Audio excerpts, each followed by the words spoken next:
Hi, I'm back from my little trip to Gothenburg now. I'm back home, so I've not read for 2 or 3 days. So I'm quite keen to get back into what is chapter 4 of The Sanctuary. I've got my coffee with me now, so that's always quite a nice companion for a good read. So back in chapter 3, if you remember, we saw that Ben had arrived home from his commission painting work and received a letter from his fiancée Kara, telling him that she wasn't going to be returning from her work on the island, and that everything was a bit of a mystery to him.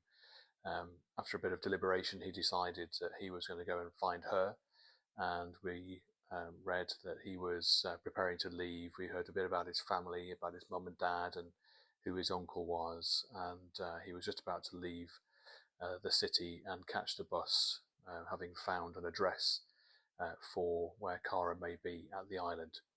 So let's pick it up. Sanctuary, chapter 4, and let's see how he gets on um, with his journey.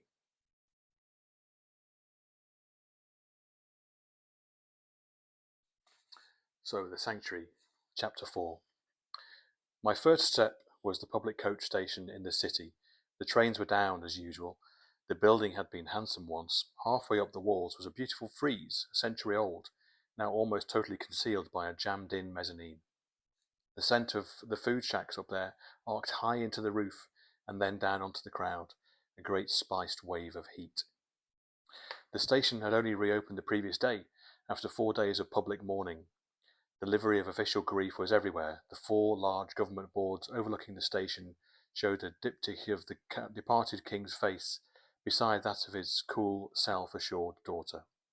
The city's principal newspaper, never far from full self-abasement, had edged its stands in black crepe, and the bazaars around the ground floor had produced official keepsakes with amazing speed.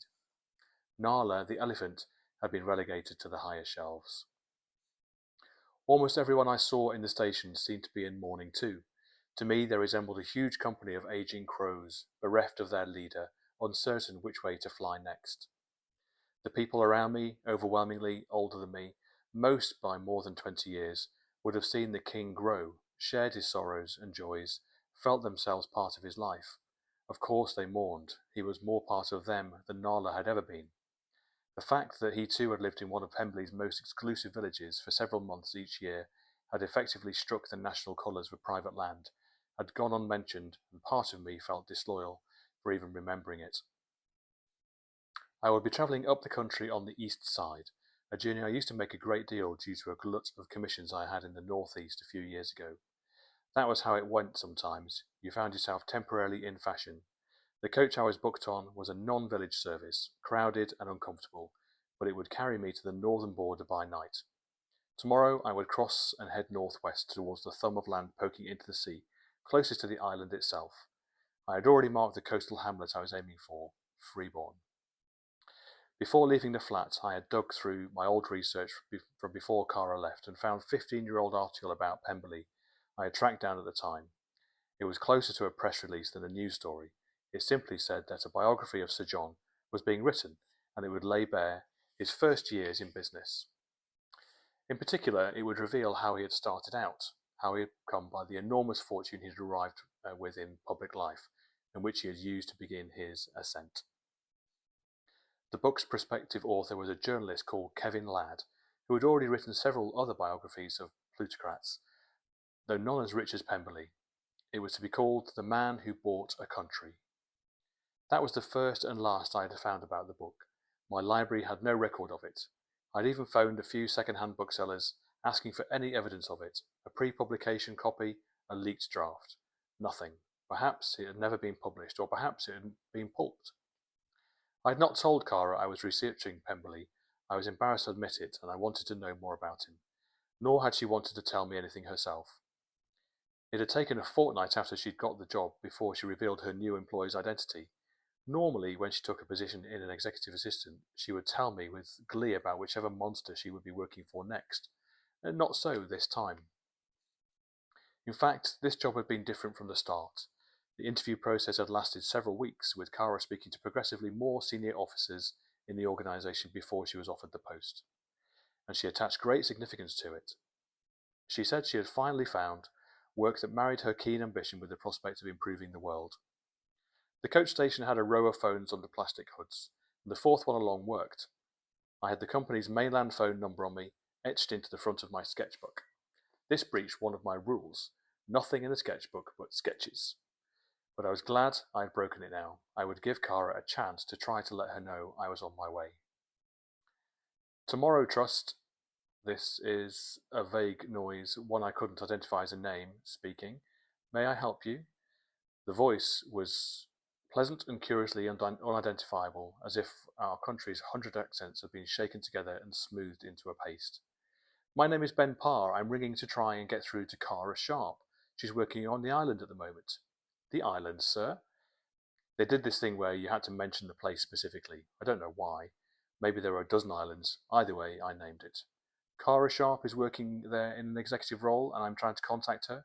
I thought about it and added, I knew it made me sound desperate. She's my fiancée. It's important. I'm sorry, sir. It's not possible for you to be put through today. Even as I heard the lie or the evasion, I admired the passivity with which the woman spoke, and imagined the inside of her head, a smooth place, probably free of jags of action and responsibility, a calm place. Why not? There's a problem with the cables at the moment. The situation is under urgent review, of course, but contact has been very limited for some hours now. I see. I can attempt to put a message through for you, sir, if you let me know where you're calling from. What is your location? I didn't want my message to Kara to come from her employers, mediated through the company, and I certainly didn't want to tell them where I was. There was only one thing I could try: an appeal to rank. She's actually working for John Pemberley himself at the moment, so it really is important for me to speak with her. I don't know what I had expected as a result of this little act of desperation, but it didn't work. Everything possible is being done to repair the situation, sir. If you let me know where you're calling from, I can put you through to our nearest office. It was as though she had never heard of Pemberley. Perhaps that was part of their training. Lots of unhinged people probably phoned claiming a close personal connection with him after all. I declined and thanked her and hung up. The number of the coach I was waiting for was shouted across the coach station. A long queue at the gate had formed almost before the manager had finished speaking. I felt in my pocket and enough coins for another call or two. First to the inquiries line to find out how many Kevin lads I might need to ring.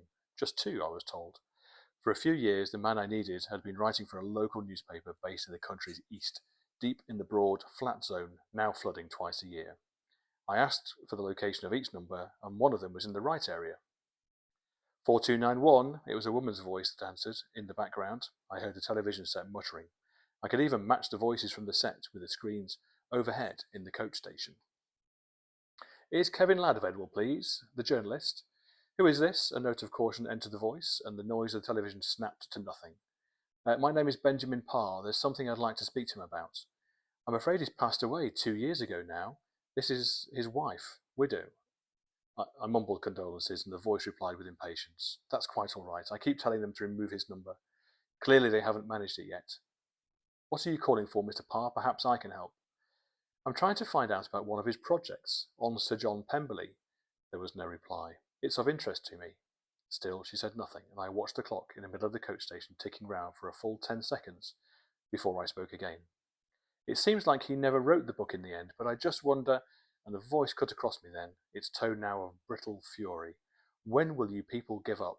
I'm sorry? When will you stop? My husband is dead. I've burned his papers. Nothing remains of the work. For Christ's sake. Please, I think there's no stopping the voice. Years of his life taken away from him. You can't take anything else away from me because you already took him, and I only regret that I followed his wishes and burned his papers, because if I could do anything to you in return for what you did to him, Mrs. Ladd, please, please. It was no use. The voice started swearing, and then the phone was slammed down with extraordinary violence. I called back, but I was met only with the engaged tone. I noticed as I hung up that the hand with which I held the phone was shaking. The queue for the coach was somewhat diminished now, but from where I stood I could see a group of workers at the front holding it up. Some query over authentication. I had time for one final call. After some confusion, I got through to the woman who had been named in the news story as the editor of Ladd's forthcoming biography. Abigail Turner was her name, and her voice was warm and deep. starting to crack with age. From her voice alone, I knew she would be enjoyable to paint. I pictured her in a corner office now, nearing the end of a long career and enjoying all the indiscretions of her trade as her right, like a barrel of wasps or an undetonated piece of ordnance, just waiting for the excuse to go off. I described my call with Kevin Ladd's widow and got the theatrical moan in response. Did she really say all that? My goodness. Just extraordinary. Grief, you know, it deranges us completely. I'm just trying to find out why the book wasn't written. Of course, Kevin Ladd, that bad man. Let's see. She paused as if searching her memory. I suspected she could have told me immediately what she wanted to, but she wanted to inject a little bit more drama into her day. Yes, that's it. He got in touch one day. He wrote to me, Mr. Could you remind me of your name again? Parr. Ben Parr. Mr. Parr. And he said he wouldn't be writing Sir John's biography after all. He didn't give a reason, and he enclosed a cheque for everything we paid him so far. I can assure you it was a very reasonable fee because we liked him a lot. I don't want to name a figure, but it was a handsome amount. We would have published the book and stood by him through any trouble. In a legal sense, you understand. But you can't do much when an author pays back their advance and stops answering the phone. It would have felt vindictive to sue. It was embarrassing, of course, but such is life. Embarrassment fades after all, and all we are left with is our conduct. Had Mr. Ladd done this before? Not once, I hate to say this about him, because we washed our hands of him. Professional pride, a terrible thing. But the thing is, he truly was amongst the best. Dogged, never afraid to go to court in 40 years. I saw him caught out on a matter of fact. It was a complete surprise. A shock. Was there a legal challenge? Not at all. Anyway, Kevin had the frighteners put on him before, and always remained pretty unmoved. So either Pemberley managed to find a longer and more powerful lever for his leverage, if you like, or the reason was something else. But he never contacted us again. That was his last work, as far as I know. Could Pemberley have contacted Ladd directly? I doubt it. If Sir John had been planning any legal scare tactics, his lawyers would have sent them to us, rather than to Kevin. He's not eccentric, as far as I can tell, or at least in that way. He would do it all as scrupulously as possible. He's reputed to have quite beautiful manners. I thought of Cara, working for this man, as she thought was the greatest in the world, a man with beautiful manners, who could stop inquiries about him with a wave of his hand. Abigail Turner interrupted my thoughts to ask me the same question. Ladd's widow had done. Why do you want to know all this, incidentally? I told her I was a journalist looking into Pemberley for a story. She seemed convinced and gave me a florid farewell, telling me to ring at any time of day or night, if I needed help again, and then she rang off. The queue for the coach had laid down now, and the low murmur of voices echoing around the chamber had diminished too, replaced by the grinding noises of the huge, unknown machines that ran the place. I shouldered my bags and walked to the gate.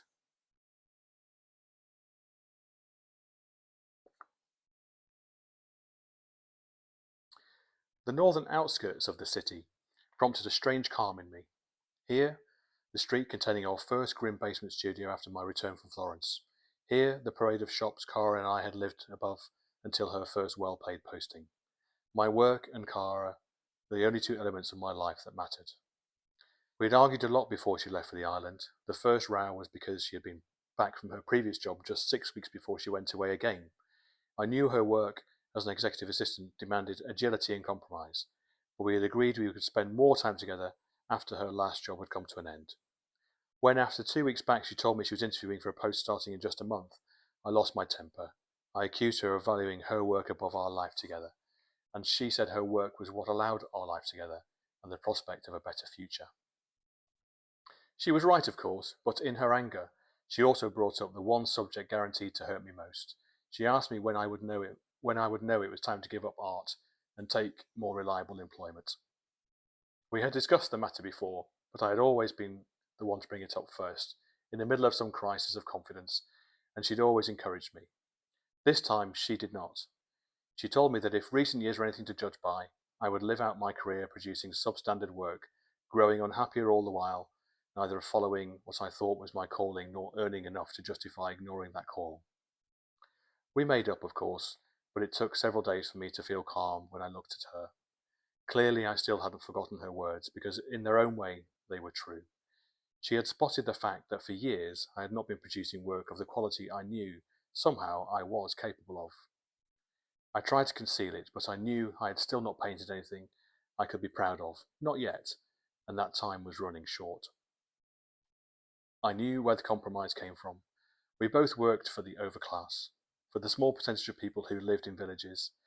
No matter how much time I might give to schools in the city, my money came from private commissions for village dwellers. Pemberley, entirely unwitting, was a facilitator of the way I live now. Cara, of course, worked for an even smaller subset of my clientele, the ones who ran the businesses that owned the world. A vision occurred to me now and then of a walled citadel on the side of a hill, fashioned of pure white stone glinting in the sunshine.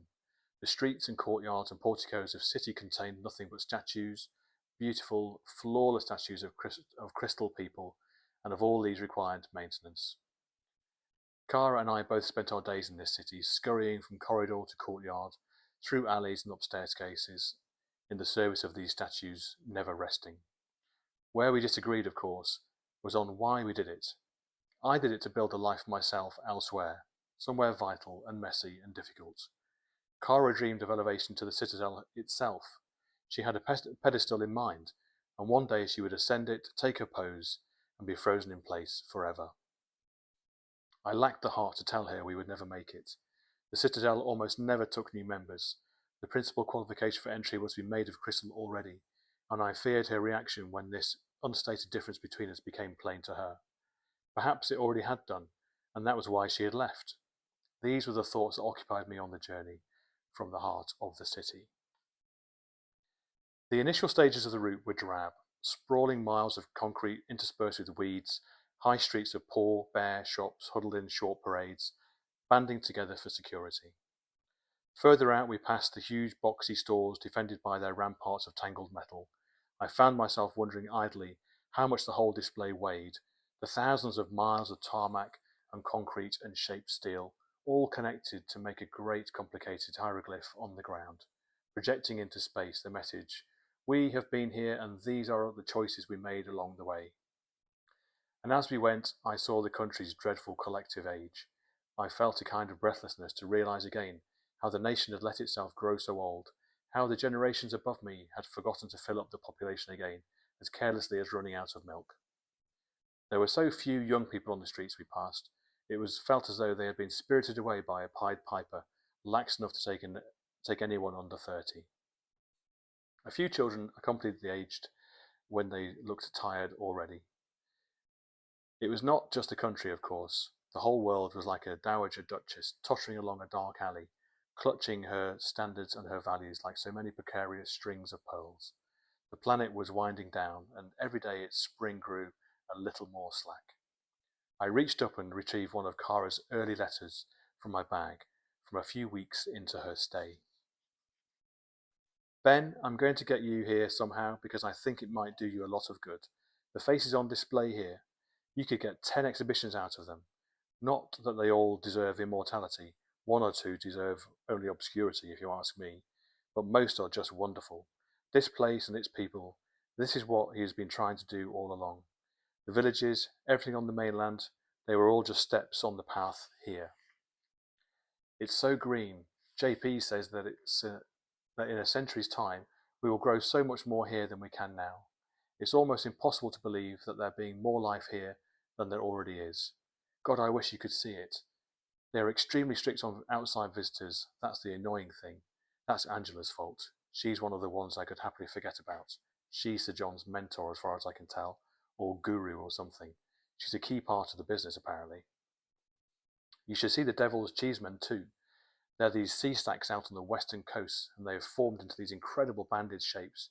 You can see a rook, definitely, and a bishop, although the knight is a bit wonky. A lot of the island is nice. A kind of rock they have up here. It's 300 million years old, Ben. Can you imagine? Deep time, JP calls it. My whole sense of the world is spreading out. As the months had gone on, her desire to bring me over for a visit had waned. The other thing she dropped was mentions of Pemberley.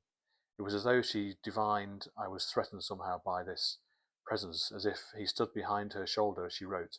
I was threatened, of course, and also perhaps a little jealous. I took pleasure in not mentioning him in any of my letters, staying deliberately incurious, knowing that was somehow stifling her desire to show off about him. Kara was quite brilliant at her work, of course. That was why she'd made it so far so young. She'd been working in different bits of the estate management industry for a while, and then had become chief assistant to Pemberley's main building firm before she was even 30. I suppose that was why she'd eventually caught the eye of the man himself. The firm, she liked to say, was good at spotting potential. Normally we would laugh about her employers and their characters, misshapen by wealth, although she sometimes admitted she felt sorry for them too. She even had her own set of rules to ensure she didn't work for anyone too awful. No inheritors unless they'd done something useful with it. Nobody in repugnant field like arms. No tax avoiders, although this rule was harder to observe than she had first imagined. Her final rule was that she would not run her employer's private household. No picking up the socks, the children from school, or the abandoned mistresses from the doorstep. She had reigned from very lucrative jobs before bending the principle. She wanted something of worth, and now at last it seemed she had found it. As I remembered that a worm of doubt gave a wriggle behind my eyes, she made her position clear, and I'm showing I can't take a hint. I found the worm and pinched it. Her letters had changed, and if she wanted to end things between us, she should do it face to face. But my thoughts turned once more to Pemberley, the perfect employer with beautiful manners, and fear rose in me again. We were leaving the city now, along a stretch of road elevated above the houses. I looked out across them and thought of the man who bought a country. End of chapter 4. Moving on to chapter 5, which will come to you probably from Belfast next time round. Hope you're enjoying it so far. Come back soon.